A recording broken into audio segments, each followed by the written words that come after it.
ஒரு அழகான கிராமத்துல நந்தன் அப்படின்னு ஒரு ஏழை வாழ்ந்து வந்தாரு. அப்போ கிராமத்துல குளிர் ரொம்ப அதிகமா இருந்துச்சு. எலும்புகளே உறைஞ்சு போற அளவுக்கு குளிர்ந்த காத்து வீசுனுச்சு. நந்தனுக்கு இந்த குளிர்ல உடுத்துறதுக்கு நல்ல உடைகள் கூட இல்ல. அவருக்கு சாப்பிடுறதுக்கு சூடான உணவும் கிடைக்கல. அவருக்குன்னு சொந்தமா வேலை செய்யறதுக்கு நிலமும் இல்ல. அதனால மத்தவங்களோட நிலத்துல கூலி வேலை செஞ்சு அவரோட வாழ்க்கையை நடத்தி வந்தாரு. ஆனா இப்ப குளிர்காலம் அப்படிங்கறதுனால அவருக்கு சரியா வேலையும் கிடைக்கல. அவர் இருக்கிற வீடு ரொம்பவும் பழைய வீடு. அதனால சுவர்கள்ல இருக்கிற இடுக்குகள் வழியா குளிர்ந்த காத்து வீட்டுக்குள்ள வந்துச்சு. இதனால அவரு ரொம்பவும் கஷ்டப்பட்டு வாழ்ந்துகிட்டே இருந்தாரு. இப்படி இருக்கும்போது ஒரு நாள் அந்த கிராமத்துல இருந்த வயசானவரான சாந்தசீலன் நந்தனை பார்க்க வந்தாரு. அவர் அந்த குளூர்லயும் நந்தனை சந்திக்க வந்தாரு. நந்தா, ஏன் இப்படி கஷ்டப்பட்டுக்கிட்டு இருக்க? நீ ஒரு திறமையான வாலிபன். நீ நினைச்சா உழைப்பால உன்னோட விதியை மாத்திட முடியும். குளிர் எவ்வளவு அதிகமா இருந்தாலும் சரி, நீ நினைச்சா உன்னால உன்னோட விதியையே மாத்த முடியும். ஐயா, என்னதான் அதிகமா உழைச்சாலும் தலையில என்ன எழுதியிருக்கோ அதுபடிதானே நடக்கும். இந்த குளிர்ல நான் வாழ்க்கை வாழ்றதுக்கே ரொம்ப கஷ்டமா இருக்கு. இனிமே நான் உழைச்சு மட்டும் என்னத்தை சாதிக்க போறேன்? நந்தா, நீ சொல்ற இதே தப்பதான் உன்னோட அப்பாவும் செஞ்சாரு. அவரும் எப்ப பார்த்தாலும் விதியே நம்பிக்கிட்டு இருந்தாரு. அதனாலதான் அவர் எந்த வேலையும் செய்யாமலே இருந்தாரு. நாள் முழுவதும் வீட்லயே இருந்தாரு. உன்னோட இந்த வறுமைக்கு காரணமும் உன்னோட தந்தையோட அந்த தவறு தான். நம்ம கிராமத்துல எல்லாருக்கும் சொந்தமா நிலமும் நல்ல வீடும் இருக்கு. ஒவ்வொருத்தர் வீட்லயும் நெருப்பு எரிஞ்சுக்கிட்டு இருக்கு. அதனால குளிர்ல இருந்து அவங்களுக்கு பாதுகாப்பும் கிடைக்குது. ஆனா உன்கிட்ட நிலமும் இல்ல, சரியான வீடும் இல்ல. இந்த வீட்டை உன்னோட தாத்தா தான் கட்டினாரு. இது இப்போ ரொம்ப பழமையாகிடுச்சு. அதனால இப்போ இதுல உனக்கு தங்குறதுக்கு ரொம்ப கஷ்டமா இருக்கு. எப்ப பார்த்தாலும் எதையாவது சாக்கு போக்கு சொல்லிக்கிட்டு விதியை மட்டுமே நம்பிக்கிட்டு இருந்தா வாழ்க்கையில எதையும் சாதிக்க முடியாது. உனக்கு இப்போ திருமண வயசு ஆயிருச்சு. நீ இப்போ திருமணமும் செஞ்சுக்கணும். ஆனா அதுக்கெல்லாம் நீ பணம் சம்பாதிச்சா மட்டும்தான் சாத்தியம். பணம் இருந்தாதான் இந்த குளிர்ல இருந்து தப்பிக்கிறதுக்கு நல்ல துணிமணிகளை வாங்க முடியும். அப்புறம் நீ தங்கறதுக்கு ஒரு நல்ல வீடு கூட கட்ட முடியும். ஐயா, நான் இப்ப என்ன வேலை செய்யறது? நம்ம கிராமத்துல இப்ப வேலையே கிடைக்கிறது இல்ல. அதுவும் இந்த குளிர்காலத்துல சுத்தமா வேலையே கிடைக்காது. அப்படியே கிடைச்சாலும் ஒரு நாள் இல்லன்னா 2 நாள் தான் கிடைக்குது. இந்த குளிர்ல கை கால்களே உறைஞ்சு போயிருது. நந்தா, இந்த உலகம் ரொம்ப பெருசுப்பா. இங்க வேலைக்கு பஞ்சமே இல்ல. உனக்கு இந்த கிராமத்துல வேலை கிடைக்கலன்னா என்ன, வேற கிராமத்துல போய் தேடிப்பாரு. இந்த குளிர் எல்லாம் நீ பொருட்படுத்தாத. நீ ஏதாவது வேலை செஞ்சு இந்த வீட்டை பழுது பார்த்து குளிர் உள்ள வராம செஞ்சா நானே உனக்கு திருமணம் செஞ்சு வைக்கிறேன் அப்படின்னு அந்த வயசானவர் சொல்றத கேட்ட உடனே நந்தனுக்கு இப்போ ரொம்பவும் உற்சாகம் வந்துருச்சு. அதனால அவர் குளிரெல்லாம் பொருட்படுத்தாம வேகமா இப்படி சொல்றாரு. ஐயா, அப்படின்னா நீங்க எனக்கு திருமணம் செஞ்சு வைப்பீங்களா? சரி, அப்படின்னா நான் இன்னையில இருந்து வேலைக்கு போறேன். குளிர் எவ்வளவு கடுமையா இருந்தாலும் சரி, நான் எப்படியாவது வேலைக்கு போவேன். தனக்கு திருமணம் நடக்க போற சந்தோஷத்துல நந்தனும் வேற கிராமங்களுக்கு போய் கூலி வேலை செய்ய ஆரம்பிச்சாரு. பல மாதங்கள் அதிகாலையிலேயே எந்திரிச்சு எவ்வளவு கடுமையான குளிர்லயும் உழைச்சாரு. அவர்கிட்ட இப்போ ரொம்ப பணமும் சேர்ந்துச்சு. அத வச்சு அவரோட வீட்டை பழுது பார்த்தாரு. சுவர்கள் எல்லாம் உயர்த்தினாரு. மேற்கூரையையும் உறுதிப்படுத்தினாரு. இப்போ அவரோட வீடு குளிர்ல தங்குறதுக்கு ரொம்பவும் பாதுகாப்பா இருந்துச்சு. இப்போ அவகிட்ட எல்லாமே இருந்துச்சு. ஒரு நாள் நந்தன் இப்படி நினைக்கிறாரு. இப்ப நான் வீட்டை பழுது பார்த்துட்டேன். வீட்டுல சாப்பிடுறதுக்கு தானியமும் தேவையான அளவு இருக்கு. இந்த குளிர்ல தங்கறதுக்கு சில மரக்கட்டைகளும் இருக்கு. இப்போ நாம அந்த சாந்தசீலன் ஐயா கிட்ட போய் நம்ம திருமணத்தை பத்தி பேசணும் அப்படின்னு நினைச்சுக்கிட்டு நந்தன் அந்த சாந்தசீலன் ஐயாவை பாக்குறதுக்காக போறாரு. ஐயா, நீங்க எனக்கு ஒரு வாக்குறுதி கொடுத்தீங்க. உங்களுக்கு ஞாபகம் இருக்கா? நான் என்னோட வீட்டை பழுது பார்த்ததும் எனக்கு திருமணம் செஞ்சு வைக்கிறதா சொன்னீங்க. நான் இப்போ என்னோட வீட்டை பழுது பார்த்து நிறைய பணமும் சம்பாதிச்சிட்டேன். இப்ப நான் எவ்வளவு குளிரா இருந்தாலும் தினமும் வேலைக்கு போறேன். இப்போ எனக்கு திருமணம் செஞ்சு வையுங்க. சரிப்பா நந்தா, நான் உன்னோட திருமணத்துக்கு ஏற்பாடு செய்யறேன். ஆனால் ஒரு விஷயத்தை நீ நல்லா புரிஞ்சுக்கோ. இப்பெல்லாம் மக்கள் பெரும்பாலும் இந்த திருமண விஷயங்கள்ல உண்மையை சொல்றதில்ல. அதனால இந்த குளிர்ல உன்னோட வீட்டோட உறுதி அப்புறம் குளிர தாங்கறத பத்தி நம்ம கொஞ்சம் உயர்த்தி சொல்ல வேண்டி இருக்கும். பொண்ணு கருப்பா இருந்தாலும் சரி, அவள் ரொம்பவும் கலராவும் ரொம்பவும் நல்லவளாவும் காட்டுவாங்க. அதனால நம்மளும் அதுக்கு தகுந்த மாதிரி பேச வேண்டி இருக்கும். நான் யாரையாவது உன்கிட்ட கூட்டிட்டு வரும்போது நான் நிறைய பொய்ய சொல்ல வேண்டி இருக்கும். அதனால நீ அதெல்லாம் அமைதியா கேட்டுக்கிட்டே இருக்கணும். அவங்க முன்னாடி எல்லாம் நீ உண்மையா இருக்க முயற்சி செய்யக்கூடாது. இல்லைன்னா கல்யாணமே நடக்காது. அப்புறம் இந்த குளிர்ல நீ தனியா தான் இருக்கணும் அப்படின்னு சாந்தசீலன் ஐயா நந்தனுக்கு எடுத்து சொன்னாரு. கொஞ்ச நாட்களுக்கு பிறகு சாந்தசீலன் சேதுன்னு ஒருத்தர நந்தன் கிட்ட கூட்டிட்டு வந்தாரு. அப்ப குளிர் அதிகமா இருந்ததுனால எல்லாரும் குளிர்ல ரொம்பவும் நடுங்கிக்கிட்டே இருந்தாங்க. பார்ப்பா, இந்த பையன் இந்த கிராமத்திலேயே ரொம்பவும் புத்திசாலியான திறமையான நல்ல உழைப்பாளியான பையன். இவங்கிட்ட 10 ஏக்கர் நிலம் குத்தகைக்கு இருக்கு. அதுல நிறைய தானியமும் விளையுது. இந்த குளிர்ல பயிர்கள் எல்லாம் நல்ல பாதுகாப்பா விளைஞ்சிட்டு இருக்கு. ஆனா இப்போ இவன் இந்த வீட்டுல தனியா தான் தங்கி இருக்கான். உங்களோட மகளை இவனுக்கு கல்யாணம் செஞ்சு வச்சா உங்க மக இங்க ராணி மாதிரி வாழுவா. குளிரால அவங்களுக்கு எந்த பாதிப்பும் வரப்போறதில்ல. இப்படிப்பட்ட பையனை நீங்க எங்க தேடினாலும் கண்டுபிடிக்க முடியாது. சாந்தசீலன் கூட்டிட்டு வந்த அந்த சேதுவுக்கு விவசாயத்தை பத்தியோ நிலங்களை பத்தியோ எந்த விதமான அறிவும் இல்ல. குளிர்ல விவசாயம் செய்யறதோட கஷ்டமும் அவருக்கு தெரியாது. அவருக்கு குத்தகை அப்படின்னா என்னன்னே தெரியாது. 10 ஏக்கர் நிலம் பையன்கிட்ட இருக்குங்கிறதுக்காக அவர் ரொம்பவும் மகிழ்ச்சியா இருந்தாரு. ஐயா, எனக்கு பையனை ரொம்ப பிடிச்சிருக்கு. நான் இப்ப போயிட்டு அடுத்த வாரம் உங்களை வந்து சந்திக்கிறேன். அப்போ நம்ம திருமண நாளை பத்தி தீர்மானிக்கலாம். ஆனா இந்த திருமணத்தை நான் உறுதியா நம்பலாமா? நீங்க உறுதியா நம்பலாம். நாங்க எல்லாரும் சொன்ன மாதிரி இருப்போம். ஒரு தடவை சொல்லிட்டா அதை மாத்தவே மாட்டோம். நாங்க இப்பவே இந்த திருமணத்தை உறுதியா சொல்றோம். அடுத்த வாரம் நீங்க வாங்க, நம்ம திருமண நாள் குறிச்சிடலாம். அதுக்கப்புறம் சேது ரொம்பவும் சந்தோஷமா அவரோட வீட்டுக்கு திரும்பி போயிட்டு இருக்காரு. அவர் வீட்டுக்கு போனதுக்கு அப்புறம் அவரோட மனைவி கிட்ட சந்தோஷமா இப்படி சொல்றாரு. ஏய் வள்ளி, இன்னைக்கு நான் ரொம்பவும் சந்தோஷமா இருக்கேன். நம்ம மகளுக்கு நல்ல இடத்துல ஒரு சம்பந்தம் முடிவாகி இருக்கு. பையன் ரொம்பவும் பணக்காரன். அவன் வீட்டுல தனியா தான் இருக்கான். அவன்கிட்ட குத்தகைக்குன்னு 10 ஏக்கர் நிலமும் இருக்கு. அதனால சாப்பாட்டுக்கு பஞ்சமே இருக்காது. குளிர பத்திலாம் எந்த கவலையும் பட வேண்டாம். ஏங்க என்ன முட்டாள்தனமா பேசிக்கிட்டு இருக்கீங்க? குத்தகைனா உங்களுக்கு என்னன்னு அர்த்தம் தெரியுமா? நான் ஒரு விவசாயியோட மக. எனக்கு குத்தகைனா என்னன்னு ரொம்ப நல்லாவே தெரியும். அதே மாதிரி இந்த குளிர் நேரத்துல விவசாயம் செய்யறதோட சிரமமும் எனக்கு நல்லா தெரியும். குத்தகைனா அது அவரோட நிலமே கிடையாது. அது வேற யாரோ ஒருத்தரோட நிலம். ஏதோ ஒரு நில உரிமையாளர்கிட்ட இருந்து அவர் சில வருஷத்துக்குன்னு குத்தகைக்குன்னு எடுத்திருக்காங்க. அதாவது வாடகைக்கு எடுத்து இருக்கிறதா அர்த்தம். அதுக்கு பதில் அவங்க அந்த நிலத்துல விளையற பயிர்கள்ல பாதிய அந்த நிலத்தோட உரிமையாளருக்கு கொடுக்க வேண்டியிருக்கும். பாதிய மட்டும்தான் அவங்க அவங்களுக்குன்னு வச்சுக்கிடுவாங்க. அதனால என்ன வள்ளி, அப்படியே இருந்தாலும் பையன் ரொம்ப நல்ல பையன் தானே? எப்படிங்க நல்லவன்னு சொல்றீங்க? அவன்கிட்ட இருக்கிற நிலத்துக்கு எந்த உத்தரவாதமும் இல்லை. அடுத்த வருஷமே அந்த நிலத்தோட உரிமையாளர் அந்த நிலத்தை வேற யாருக்காவது குத்தகைக்கு கொடுப்பாரு. அதுவும் அந்த குளிர்ல எல்லா பயிர்களும் பாழாகிருச்சுன்னா அப்புறம் எதுவுமே மிஞ்சாது. அதுக்கப்புறம் அந்த பையன்கிட்ட கூலி வேலை செய்யறத தவிர வேற எந்த வழியும் இருக்காது. அதனால அவன் ஒரு பெரிய விவசாயி எல்லாம் இல்ல.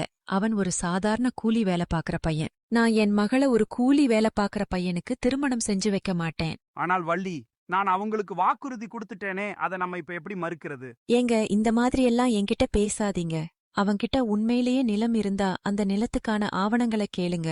நீங்க ஒருவேளை அப்படி கேட்டீங்கன்னா அவன் உடனே ஏதாவது சாக்குப்போக்கு சொல்லிட்டு ஓடிருவான். சரி வள்ளி, அப்படின்னா நான் நாளைக்கே போய் அந்த பையன்கிட்ட நிலத்துக்கான ஆவணங்களை கேக்குறேன். அடுத்த நாள் காலையில சேது நந்தனோட வீட்டுக்கு வந்து சேர்ந்தாரு. அவர் அந்த குளிர்ல நடுங்கிக்கிட்டு வந்தாரு. சேது தன்னோட வீட்டுக்கு வர்றத பார்த்த உடனே நந்தன் வேகமா சாந்தசீலனை அழைச்சு வந்தாரு. அடடே, பரவாயில்லையே, நீங்க சொன்ன மாதிரியே சரியா வந்துட்டீங்களே. சரி வாங்க, இப்ப நம்ம இந்த திருமண பேச்சை பத்தி பேசலாம். ஐயா, நான் என்னோட வாக்குறுதியில உறுதியா இருக்கேன். நான் என்னோட வாக்குறுதியை மறுத்து பேச மாட்டேன். ஆனா நீங்களும் உங்களோட வாக்குறுதியில நிலைச்சு இருக்கணும். இப்போ பையனோட நிலத்துக்கான ஆவணங்களை மட்டும் காட்டுங்க. அதை மட்டும் நான் ஒரு தடவை பார்த்துட்டேன்னா நான் இதை தெளிவுபடுத்திடுவேன். நான் அவர்கிட்ட 10 ஏக்கர் நிலம் இருக்கிறத உறுதி செஞ்சிடுவேன். அப்படி சேது சொல்றத கேட்ட உடனே சாந்தசீலனுக்கு என்ன சொல்றதுன்னு ஒண்ணுமே புரியல. அவ்வளவு குளிர்லயும் அவரோட முகத்துல இப்போ வேர்வை வழிஞ்சது. அவர் இப்போ இப்படி சொல்றாரு. நீங்க அதை பத்தி கவலைப்பட வேண்டாம். இப்போ பையன்கிட்ட குத்தகைக்கு நிலங்கள் இருக்கு. ஆனா அது எல்லாத்தையும் சீக்கிரமாவே இந்த குளிர்காலம் முடிஞ்சதும் விலைக்கு வாங்கிடுவான். என்ன முட்டாளாக்க நினைக்கிறீங்களா? ஒரு கூலி வேலை பாக்குறவங்கிட்ட எப்படி குடும்பம் நடத்துறதுக்கு பணம் இருக்கும்? நீங்க சொல்றதை என்ன எப்படி நம்ப சொல்றீங்க? இவனால எப்படி கூலி வேலை பார்த்து அந்த நிலத்தை எல்லாம் வாங்க முடியும்? கூலி வேலை செய்யறவங்களால வாழ்நாள் முழுவதும் வேர்வை சிந்தி உழைக்க மட்டும்தான் முடியும். அவங்களால ஒரு நாள் கூட சந்தோஷமா இருக்கவே முடியாது. இப்படி இருக்கும்போது இந்த திருமணத்தை எப்படி உறுதிப்படுத்த முடியும்? இந்த மாதிரி எல்லாம் பொய் சொல்லி என்னை ஏமாத்துறதுக்கு உங்களுக்கு வெக்கமா இல்லையா? என்னோட மகளை நான் ஒருபோதும் உங்களை மாதிரி ஒரு ஏமாத்துக்காரங்களுக்கு திருமணம் செஞ்சு வைக்க மாட்டேன். அவள் ஒரு நல்ல இடத்துல, அதுவும் பெரிய நகரத்துல தான் திருமணம் செஞ்சு கொடுப்பேன். அங்க போனாதான் என்னோட மக நல்லபடியா வாழுவா அப்படின்னு சொல்லிட்டு சேது அங்க இருந்து போறாரு. இப்போ நந்தனுக்கு ரொம்பவும் கோபம் வந்துருச்சு. அதனால அவரு இப்படி சொல்றாரு. ஐயா, எதுக்காக இப்படி தேவையில்லாம பொய் சொன்னீங்க? பொய் சொல்றதுனால எந்த உறவும் உருவாகாது. நீங்க எல்லாத்தையும் கெடுத்துட்டீங்க. இப்ப நான் இந்த குளிர்ல என்னதான் செய்யறது? இனிமே தனியாவே வாழ வேண்டியதுதான். திருமண பேச்சு நின்னு போனதை நினைச்சு நந்தன் ரொம்பவும் மனசு உடைஞ்சு போயிருந்தாரு. இப்போ அவருக்கு வேலை செய்யறதுக்கு மனசு வரல. எங்க வேலைக்கு போனாலும் அவரால சரியா வேலை செய்ய முடியல. அதனால மக்கள் எல்லாரும் கோபப்பட்டு அவரை வேலையில இருந்து நீக்கினாங்க. எல்லாருக்குமே அவரோட சோம்பேறித்தனம் தெரிஞ்சிருச்சு. அந்த குளிர்ல யாருமே அவரை வேலைக்கு கூப்பிட விரும்பல. அதனால கொஞ்சம் கொஞ்சமா அவரோட நிலைமையும் ரொம்ப மோசமாச்சு. இப்போ எனக்குன்னு எதுவுமே இல்ல, வேலையும் இல்ல, மரியாதையும் இல்ல. வீடுன்னு சொல்றதுக்கு ஒரு உடைஞ்ச வீடுதான் இருக்கு. அதுவும் ரொம்ப பழசு.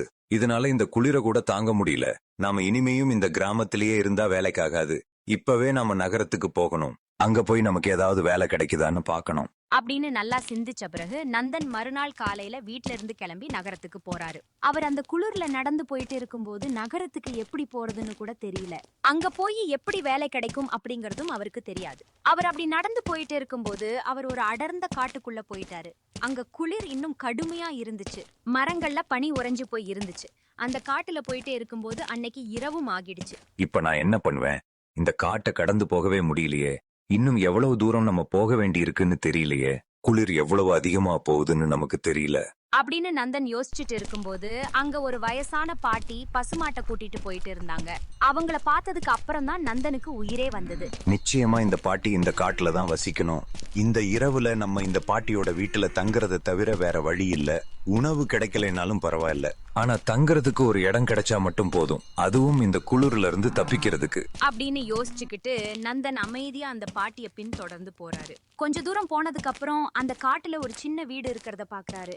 அதுக்கு பக்கத்துல ஒரு சின்ன கொட்டகையும் இருந்துச்சு. அந்த பாட்டி பசுவை அங்க கட்டிட்டு வீட்டுக்குள்ள போக ஆரம்பிச்சாங்க. இத பார்த்துட்டு நந்தன் அந்த பாட்டி பக்கத்துல போறாரு. அப்போ அந்த பாட்டி நந்தனை பார்த்து ரொம்பவும் ஆச்சரியப்பட்டாங்க. தம்பி, நீ யாரு? இங்க எப்படி வந்த? நானும் இவ்வளவு நாளா இந்த காட்டுக்குள்ளதான் இருக்கேன். ஆனா இங்க வேற யாரும் வந்த மாதிரி நான் பார்த்ததே இல்ல. அதுவும் இந்த குளிர்ல இங்க யாருமே வந்து நான் பார்த்ததே இல்ல. பாட்டி, என்னோட பேரு நந்தன். நான் ரொம்பவும் ஏழை. கிராமத்துல என்னால வாழ்க்கையை நடத்த முடியல.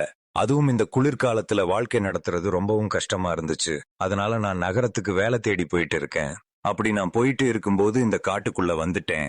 இப்போ இரவும் ஆயிருச்சு. அதனால இன்னைக்கு இரவு முழுவதும் நான் இங்க தங்கிக்கிடலாமா?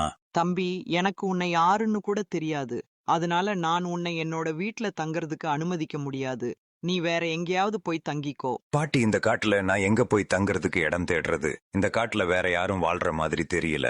பாட்டி, நீங்க சொன்னா நான் இந்த பசுவோட கொட்டகையில கூட தங்கிக்கிடுவேன். அப்போ என்னால இந்த குளிர கொஞ்சம் தாங்க முடியும். என்னையே முட்டாளாக்க நினைக்கிறியா? உன்னை எப்படி நான் இந்த பசுவோட கொட்டகையில தங்க விடுறது? எனக்கு உன்னை யாருன்னு கூட தெரியாது. உன்னை எப்படி நான் நம்புறது? ஒருவேளை நீ என்னோட பசுவை திருடிட்டு ஓடிட்டா நான் என்ன செய்யறது? அதனால நான் உன்னை அங்க தங்க அனுமதிக்க முடியாது. பாட்டி, அப்படியெல்லாம் சொல்லாதீங்க. நான் ஒரு திருடன் கிடையாது. நான் ரொம்பவும் நல்லவன், நேர்மையானவன். நீங்க என்ன இங்க தங்க விடலைன்னா நான் எங்க போவேன்? இந்த காட்டுல இருக்கிற விலங்குகள் என்ன கொன்னு தின்னுடும். அப்படி இல்லைன்னா இந்த குளிரால நான் இறந்து கூட போயிடுவேன். காட்டு விலங்குகள் தின்னா எனக்கு என்ன? அதுக்கு நான் என்ன செய்ய முடியும்? காடுனா நிறைய கொடூரமான விலங்குகள் இருக்கத்தான் செய்யும். அப்படி பார்த்தா என்னால இந்த காட்டுல இருக்கிற எல்லாரையும் காப்பாத்த முடியுமா? முதல்ல இங்க இருந்து போ. உனக்கு என்ன ஆனாலும் அத பத்தி எனக்கு எந்த கவலையும் இல்ல. அப்படின்னு அந்த பாட்டி பேசுறத கேட்டு அவங்க ரொம்பவும் இரக்கம் இல்லாதவங்க அப்படின்னு நந்தன் புரிஞ்சுகிட்டாரு.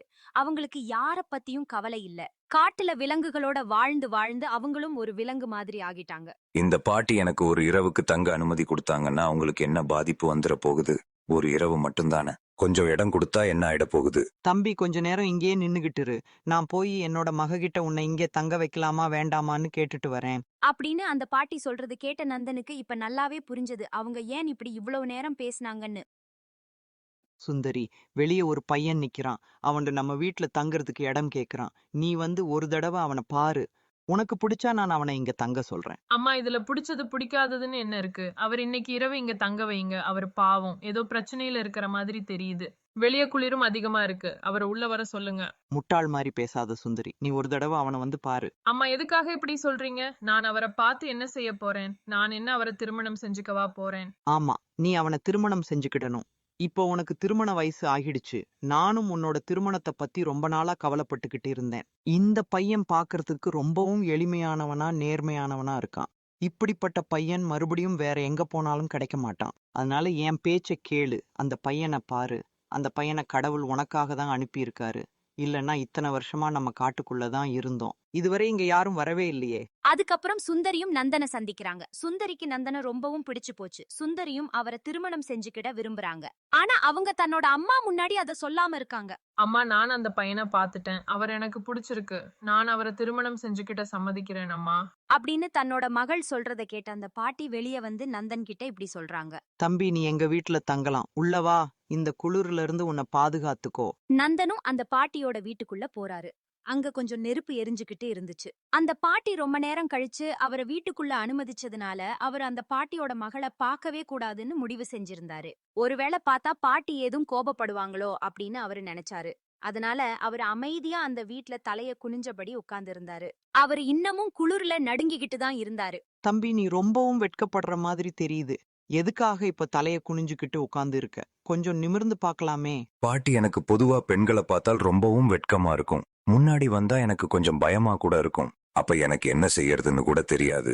சரிப்பா, ஒருவேளை உனக்கு திருமணம் ஆயிருச்சுன்னா அதுக்கப்புறம் உன்னோட மனைவி கூட எப்படி பழகுவ? அத நினைச்சுதான் பாட்டி எனக்கு ரொம்பவும் பயமா இருக்கு. அட, இதுல பயப்படுறதுக்கு என்னப்பா இருக்கு? பெண்கள் என்ன ஒரு ஆபத்தான விலங்கா? அவங்க என்ன உன்னை கொன்னுடவா போறாங்க? பெண்கள் எல்லாரும் ரொம்பவும் மென்மையானவங்க. சரி, இப்ப நீ சாப்பிட்டுட்டு ஓய்வெடு. நாளைக்கு காலையில நீ நகரத்துக்கு போகணும் இல்லையா? அதுவும் இந்த குளிர்ல. நந்தன் இதுக்கு முன்னாடி இவ்வளவு தூரம் பயணம் செஞ்சதே இல்ல. குளிரும் ரொம்ப அதிகமா இருந்ததுனால இன்னைக்கு அவர் சோர்ந்து போயிட்டாரு. அந்த சோர்வால அவர் படுத்த உடனே ஆழ்ந்த தூக்கத்துக்கு போயிட்டாரு. அடுத்த நாள் காலையில அவரால தூக்கத்துல இருந்து எந்திரிக்கவே முடியல. அவர் இன்னும் தூங்கிக்கிட்டே இருந்தாரு. அப்போ அந்த பாட்டியோட மகளான சுந்தரி வந்து அவரை எழுப்புனாங்க. அதுக்கப்புறம் அவர் திடுக்கிட்டு எழுந்தாரு. என்ன மன்னிச்சிடுங்க, நான் எந்திரிக்கிறதுக்கு கொஞ்சம் தாமதம் ஆயிருச்சு. நான் இன்னும் ரொம்ப தூரம் இந்த குளிர்ல போகணும். இப்படி நந்தன் சொல்றாரு. ஆனா சுந்தரி அவரை தடுத்தாங்க. தயவு செஞ்சு இங்க இருந்து போகாதீங்க. நான் சொல்றத கொஞ்சம் கேளுங்க. நான் நேத்து இரவு தூங்கும்போது ஒரு கனவு கண்டேன். அந்த கனவுல நீங்க என்ன திருமணம் செஞ்ச மாதிரி வந்துச்சு. அதனால தயவு செஞ்சு நீங்க என்ன விட்டுட்டு போகாதீங்க. அட, என்னங்க சொல்றீங்க? அது சாதாரண கனவு தானே. கனவுல நடந்த விஷயங்களை எல்லாம் வச்சு நாம எப்படி வாழ்றது? கனவு உண்மையில நடக்குமா என்ன? ஆமாங்க, நான் கேள்விப்பட்டிருக்கேன். காலையில காண்ற கனவு பலிக்கும் அப்படின்னு எல்லாரும் சொல்லுவாங்க. அதனால நம்ம 2 பேரும் திருமணம் செஞ்சுக்கிடணும். இல்லைங்க, எனக்கு அதுல எல்லாம் நம்பிக்கை இல்ல. நீங்க என்ன ஏமாத்த பாக்குறீங்க. என்ன போக விடுங்க. நான் முதல்ல இங்க இருந்து போகணும். தயவு செஞ்சு இங்க இருந்து போகாதீங்க. ஒருவேளை நீங்க என்ன விட்டு போயிட்டீங்கன்னா நான் என்னோட உயிரையே விட்டுருவேன். அட, அப்படியெல்லாம் எதுவும் காரியம் செஞ்சிடாதீங்க. நான் இங்கேயே தங்கிக்கிடுறேன். ஆனா உங்களோட அம்மா இந்த திருமணத்துக்கு சம்மதிப்பாங்களா? அம்மா எதுவுமே சொல்ல மாட்டாங்க. அம்மா ஏற்கனவே நம்ம 2 பேரும் திருமணம் செய்யணும்னு நினைக்கிறாங்க. உங்களை பார்த்து அவங்க ரொம்பவும் சந்தோஷப்படுவாங்க. அதுக்கப்புறம் அந்த பாட்டி சாயங்காலம் வழக்கம் போல அவங்களோட பசுமாடு அழைச்சுக்கிட்டு வீட்டுக்கு வந்தாங்க. வீட்டுக்கு வந்து நந்தனை பார்த்து அவங்க மனசுக்குள்ள ரொம்பவும் சந்தோஷப்பட்டாங்க. அவங்க நினைச்ச மாதிரியே நடந்துச்சு. அவங்களோட மகள் நந்தன திருமணத்துக்கு சம்மதிக்க வச்சுட்டாங்க. ஆனா இது எதுவுமே தெரியாத மாதிரி நந்தன் கிட்ட அவங்க இப்படி கேக்குறாங்க. தம்பி, என்னாச்சு? நீ இன்னைக்கு நகரத்துக்கு போகலையா? பாட்டி, நான் நகரத்துக்கு கிளம்பி போகும்போது உங்களோட மகள் என்ன போக விடல. என்னன்னு எனக்கு ஒண்ணுமே புரியல. அவங்க என்னென்னமோ முட்டாள்தனமா பேசிக்கிட்டே இருக்காங்க. அதுக்கப்புறம் சுந்தரி அவங்க அம்மா கிட்ட நடந்த எல்லா விஷயத்தையும் சொன்னாங்க. அதை கேட்டுட்டு அந்த பாட்டி நந்தன் கிட்ட இப்படி சொல்றாங்க. தம்பி, நீ இதுக்காக பயப்படவோ வேற எங்கேயும் போகணும்னு அவசியம் இல்ல. இனிமே நீ எங்க கூடயே இரு. இந்த குளிர்ல இருந்து பாதுகாப்பா எங்க கூடவே தங்கிக்கோ. நான் ஏதோ இந்த காட்டுல வாழ்ற ஒரு பெண் கிடையாது. நான் இந்த கிராமத்துல இருக்கிற ஜமீன்தாரோட மனைவி தான். என்னோட கணவர் இன்னொரு பெண்ணோட 2வது திருமணம் செஞ்சுக்கிட்டாரு. அதுக்கப்புறம் அவளோட பேச்ச கேட்டு அவர் என்னையும் என்னோட மகளையும் கொல்றதுக்கு சதி திட்டம் தீட்டிக்கிட்டு இருந்தாரு. எங்களுக்கு இது தெரிஞ்சதும் நாங்க அந்த கிராமத்துல இருந்து தப்பிச்சு வந்து இந்த காட்டுக்குள்ள யாருக்கும் தெரியாம வாழ்ந்துகிட்டு இருக்கோம். அதுல இருந்து நாங்க இங்கதான் வாழ்றோம். இந்த குளிரை எதிர்கொண்டு நாங்க ரொம்ப நாளா வாழ்ந்துகிட்டு இருக்கோம். இந்த காட்டுக்கு நாங்க வந்து 20 வருஷங்கள் ஆயிருச்சு. என்னோட கணவர் செஞ்ச பாவத்துக்கு அவருக்கு சரியான தண்டனையும் கிடைச்சிருச்சு. ஒரு நாள் அந்த பெண் என்னோட கணவரை கொன்னுட்டு தன்னோட காதலன் கூட வாழ ஆரம்பிச்சுட்டா. அவளே ராஜா கிட்ட போய் ஜமீன்தார் யாரோ கொன்னுட்டாங்க அப்படின்னு அவ மேல சந்தேகம் வராம இருக்கிறதுக்காக புகார் கொடுத்தா. ஆனா ராஜாவோட ரகசிய உளவாளிகள் எல்லா ரகசியங்களையும் கண்டுபிடிச்சிட்டாங்க. உண்மையான கொலைகாரி அந்த பெண் தான் அப்படிங்கறத அவங்க கண்டுபிடிச்சாங்க. அதுக்கப்புறம் ராஜாவும் அவளுக்கு தூக்கு தண்டனை கொடுத்துட்டாரு. ஒரு நாள் எங்களோட பழைய நம்பகமான வேலைக்காரன் இந்த எல்லா செய்தியையும் எங்க கிட்ட வந்து சொன்னான். தம்பி ஜமீன்தார் எவ்வளவு கெட்டவரா இருந்தாலும் அவர் இறக்கறதுக்கு முன்னாடி எல்லா சொத்துக்களையும் என்னோட மகள் சுந்தரி பேர்ல எழுதி வச்சுட்டாரு. இப்போ அந்த சொத்துக்கள் எல்லாமே என்னோட மகளோட பேர்ல தான் இருக்கு. நாளைக்கு எங்களோட வேலைக்காரங்க எங்களை அழைச்சிட்டு போறதுக்காக வருவாங்க. நாங்க மறுபடியும் எங்களோட வீட்டுக்கு திரும்ப போயிடுவோம். சுந்தரியும் உன்னை அவளோட கணவரா தேர்ந்தெடுத்துட்டா. அதனால நீ தான் இனிமே என்னோட மகளை திருமணம் செஞ்சுக்கிடணும். நாங்க எப்பவுமே பணத்து மேல நம்பிக்கை வைக்கிறது இல்ல, மத்தவங்களோட நேர்மை மேலதான் நம்பிக்கை வைக்கிறோம். பாட்டி, நீங்க உண்மையிலேயே பெரிய மனசு உள்ளவங்க தான். இந்த உலகத்துல இப்படிப்பட்ட மனுஷங்களும் இருக்காங்களா? சிலர் தன்னோட கணவருக்காக தங்களுடைய வாழ்க்கைய தியாகம் செய்யறாங்க. சிலர் வெளிப்புற ஆசையில மதியிழந்து எல்லாத்தையும் அழிச்சிட்டு வாழ்றாங்க. சரியா சொன்னீங்க தம்பி. இதுதான் உலகம். இங்க நல்ல பெண்களும் இருக்காங்க. அவங்க தங்களுடைய கணவருக்காக எல்லாத்தையும் தியாகம் செய்யறாங்க. இன்னும் சில பெண்கள் பணத்தை மட்டுமே பாக்குறாங்க. அவங்க கணவரை ஒரு பொம்மை மாதிரி நினைக்கிறாங்க. ஒரு குழந்தை எப்படி ஒரு பொம்மைய வேண்டாம்னு சொல்லிட்டு இன்னொரு பொம்மைய கேக்குதோ அதே மாதிரி அவங்க கணவரையும் மாத்தணும்னு நினைக்கிறாங்க. அடுத்த நாள் காலையில அவங்க 3 பேரும் அவங்களோட மாளிகைக்கு திரும்ப போறாங்க. அதுக்கப்புறம் நந்தன் தன்னோட மனைவி சுந்தரியோட சந்தோஷமா வாழ ஆரம்பிச்சாரு. இப்போ அவங்க அந்த பாட்டியையும் நல்லபடியா பாத்துக்கிட்டாங்க. இப்போ அவரு விதிய நம்புறத விட்டுட்டாரு. தன்னோட உழைப்பால எல்லாத்தையும் சாதிச்சாரு. அவருக்கு சொந்தமா பெரிய மாளிகையும் இருந்துச்சு, நிலங்களும் இருந்துச்சு, அன்பான மனைவியும் இருந்தாங்க. அதனால இனிமே அவரு எந்த குளிருக்கும் வெயிலுக்கும் பயமில்லாம பாதுகாப்பா வாழறதுக்கு தேவையான எல்லாமே அவருக்கு இருந்துச்சு. நண்பர்களே, இந்த கதை பிடிச்சிருந்தா ஒரு லைக் பண்ணிக்கோங்க. இது மாதிரி சிறந்த கதைகளுக்கு நம்ம சேனலை சப்ஸ்கிரைப் பண்ணி அடுத்தடுத்த எபிசோட்ஸ்ல ஜாயின் பண்ணிக்கோங்க. கூடவே அந்த பெல் பட்டனையும் கிளிக் பண்ணிக்கோங்க.